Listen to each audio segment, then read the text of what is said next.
رمضان کے روزوں میں، رمضان کے مہینے میں مسلمان روزے سے رہتا ہے، سحری کھا کر سوتا ہے، عصر پہ اٹھتا ہے، عصر کے بھی 5 بجے 6 بجے اٹھتا ہے، ظہر کی نماز نہیں پڑھتا، عصر کی نماز بھی نہیں پڑھتا۔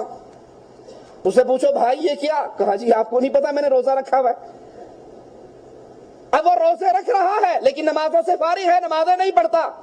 تو ایسا روزے دار بھوکا اور پیاسا رہ رہا ہے، اس کے روزوں کی اللہ کے دربار میں کوئی قیمت نہیں۔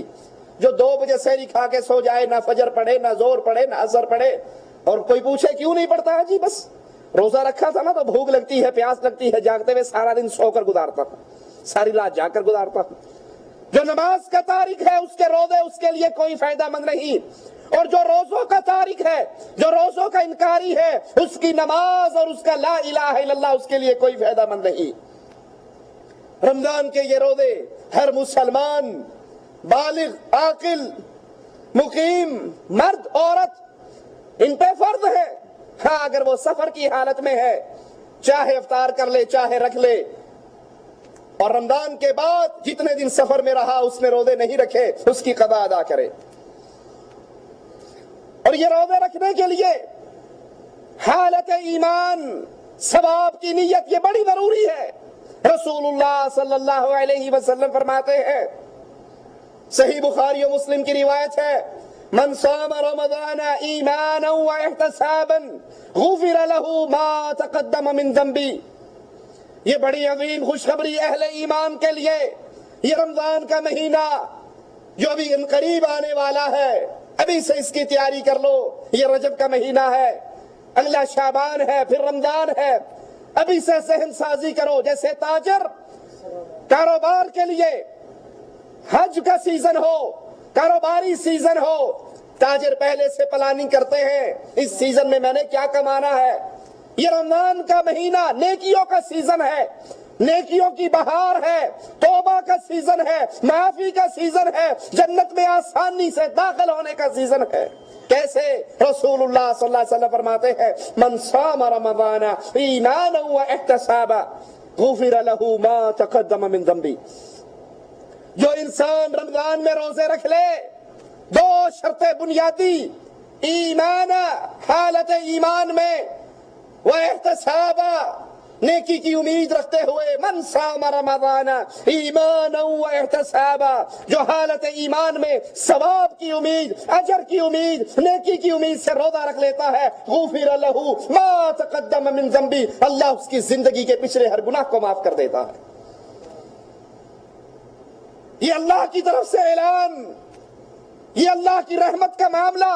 رسول اللہ صلی اللہ علیہ وسلم فرماتے ہیں، من قام رمضان ایمانا واحتسابا غفر له ما تقدم من ذنبی، جو حالت ایمان میں ثواب کی امید سے روزے رکھ لیتا ہے، قیام کر لیتا ہے، تراویح پڑھتا ہے، اللہ کے لیے جاگتا ہے، تو پھر نتیجہ وہی نکلتا ہے، غفر له ما تقدم من ذنبی، اللہ اس کی زندگی کے گناہوں کو معاف کر دیتا ہے۔ اس حدیث سے ثابت کیا ہوا کہ روزہ رکھتے ہوئے ہماری نیت کیا ہو کہ یار رکھ لینے ہیں، نہ رکھیں گے تو لوگ کی کہیں گے، لوگ کیا کہیں گے اگر نہ روزہ رکھا، لوگ تانے دیں گے، باتیں بنائیں گے۔ دکھلاوا اور ریاکاری ہے تو یہ روزے بیکار ہیں۔ اگر دکھلاوا اور ریاکاری کا روزہ رکھا، ثواب کی امید دل میں نہیں، اللہ کو راضی کرنا مقصد نہیں، لوگوں کے درمیان تشہیر ہے، لوگوں کو دکھلانا مقصود ہے، تو یہ ساری عبادت بیکار ہو جاتی ہے۔ اور اگر روزہ رکھنے کے بعد یاد کر لیجئے، روزہ صرف کھانے پینے سے رکنے کا نام نہیں۔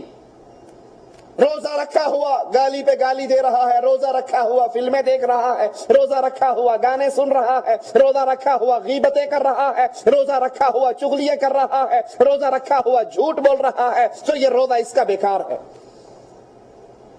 کیونکہ روزہ صرف کھانے پینے اور شہوت پوری کرنے سے رکنے کا نام نہیں، بلکہ روزہ کس چیز کا نام ہے؟ آئیے رسول اللہ صلی اللہ علیہ وسلم کا یہ فرمان سنیں جو صحیح بخاری میں موجود ہے، من لم یدع قول الزور، جو جھوٹ بولنے سے باز نہ آئے، والعمل به، اس پر عمل کرنے سے باز نہ آئے، جھوٹ بولنے سے نہیں رکتا، جھوٹی باتوں پہ عمل کرنے سے نہیں رکتا۔ فَلَيْسَ لِلَّهِ حَاجَةً، اللہ کو کوئی ضرورت نہیں، اللہ کو کوئی حاجت نہیں کہ یہ بھوکا اور پیاسا رہتا ہے، اللہ کو اس کے بھوک پیاس کی کوئی ضرورت نہیں، یہ اپنا کھانا چھوڑ دے، اپنا پینا چھوڑ دے، لیکن یہ کھانا اور پینا چھوڑنا اللہ کے ہاں میزان میں اس کے لیے وزن نہیں رکھتے، کیونکہ روزہ سارے اعضاء کا روزہ ہوتا ہے، آنکھ کا روزہ ہے، ہاتھ کا روزہ ہے، زبان کا روزہ ہے، ہر عمل کو روک لیجئے، روزہ تو ڈھال ہے، ہر عمل کو روکیے، ہر غیر شرعی عمل، ہر وہ عمل جس سے آپ کے روزے کے نمبر کم ہو، آپ کی عبادت کے نمبر کم ہو، اس سے رک جائیے۔ میں کھانا پینا چھوڑ دوں اور سارا دن ٹیلی ویژن کے سامنے، ڈش انٹینے کے سامنے، کیبل کے سامنے، سیڈیوں کے سامنے گزاروں، میں روزے دار ہوں؟ جھوٹ بولتا ہوں۔ میں نے روزہ رکھا لیکن جھوٹ ویسے ہی، غیبت اور چغلیے، لوگوں کی اس کی اس کو لگائی، اس کی اس کو لگائی، اس کو اس سے لڑوایا، اس کو اس سے لڑوایا، تو یہ روزہ نہیں۔ اللہ کو کوئی حاجت نہیں، جو روزہ رکھنے کے بعد جھوٹ بولنا اور جھوٹ پہ عمل کرنا اس سے باز نہیں آتا، اس کی یہ عبادت بیکار ہے۔ رسول اللہ صلی اللہ علیہ وسلم فرماتے ہیں الصیام جنہ فَإِذَا كَانَ يَوْمُ صَوْمِ أَحَدِكُمْ فَلَا يَرْفُثْ وَلَا يَصْخَبْ فَإِنْ صَابَّهُ أَحَدٌ أَوْ قَاتَلَهُ فَلْيَقُلْ إِنِّي صَائِمٌ۔ روزہ ایک ڈھال ہے، جہنم سے ڈھال ہے۔ جب بھی تم میں سے کوئی روزے دار ہو، وہ گالیاں نہ دے، وہ گندی باتیں نہ کرے، وہ زبان سوچ سمجھ کے استعمال کرے، کسی سے لڑائی نہ کرے، اور اگر کوئی اس کو گالی دے، کوئی اس سے لڑائی کرے، تو اس کو جواب میں کیا کہے؟ انی صائم، میں روزے سے ہوں۔ بھائی تیری مرضی ہے، تو نے مارنا ہے مار لے، تو نے گالیاں دینی ہے دے لے، میں تو حالت روزہ میں ہوں، میں تیری باتوں کا جواب نہیں دے سکتا۔ اور جب مسلمان کسی کی زیادتی پہ خاموش ہو جاتا ہے، رسول اللہ صلی اللہ علیہ وسلم فرماتے ہیں دو آدمی کسی مسئلے میں جھگڑے، یہ کہے میرا حق ہے، یہ کہے میرا حق ہے، کسی چیز پہ دعویٰ ہے، وہ کہتا ہے میرا ہے، وہ کہتا ہے میرا، اسی پہ جھگڑا ہو رہا ہے۔ پیارے حبیب علیہ الصلوۃ والسلام فرماتے ہیں حق والا، سچ والا، جس کا وہ حصہ بنتا ہے، اگر جھگڑا ختم کرنے کی نیت سے اپنے حق سے دستبردار ہو جاتا ہے کہ یار تو لڑ نہ، لے لے جان چھوڑ، لڑائی نہ کر، گالیاں نہ دے، پیارے حبیب فرماتے ہیں میں اس کے لیے جنت میں ایک چبوترے کی گارنٹی دیتا ہوں۔ تو روزے کی حالت میں اگر کوئی لڑتا ہے، کوئی گالی دیتا ہے، کوئی مارتا ہے، کوئی آپ پر بدتمیزی کا مظاہرہ کرتا ہے، تو اس کو ایک جواب دیجئے انی صائم، میں تو روزے دار ہوں، میں تیری بات کا جواب نہیں دے سکتا۔ روزے دار کو چاہیے ہر طرح کی بری باتوں سے، فضول کلام سے، فضول باتوں سے اپنے آپ کو، اپنے دامن کو بچا کر رکھے۔ اور سوچ لیجئے جب کسی کی لڑائی کا جواب نہیں دینا، جھوٹ نہیں بولنا، غیبتیں نہیں کرنی، چغلی نہیں کرنی، تو کیا روزے دار کے لیے جائز ہے کہ وہ سارا دن ٹیلی ویژن کے سامنے بیٹھ کر فضول کاموں میں اپنا وقت گزار دے؟ یہ روزہ اور یہ حالت روزہ تو بڑا عظیم عمل ہے، اس عمل میں دعا کیجئے۔ رسول اللہ صلی اللہ علیہ وسلم فرماتے ہیں روزے دار کی دعا کو اللہ رد نہیں کیا کرتا۔ مالک عز و جل فرماتا ہے، حدیث قدسی ہے، آدم کے ہر بیٹے کا عمل، اس کا ہر عمل، آدم کے بیٹے کا ہر عمل اس کے لیے ہے۔ وہ نیکی کرتا ہے، اس کی نیکی میں اضافہ کیا جاتا ہے، ایک نیکی کرے گا، مالک عز و جل فرماتا ہے ایک نیکی کو 10 گنا بڑھا کر اجر دیتا ہوں، اور 10 گنا سے لے کے 700 گنا تک بھی اجر بڑھ جاتا ہے۔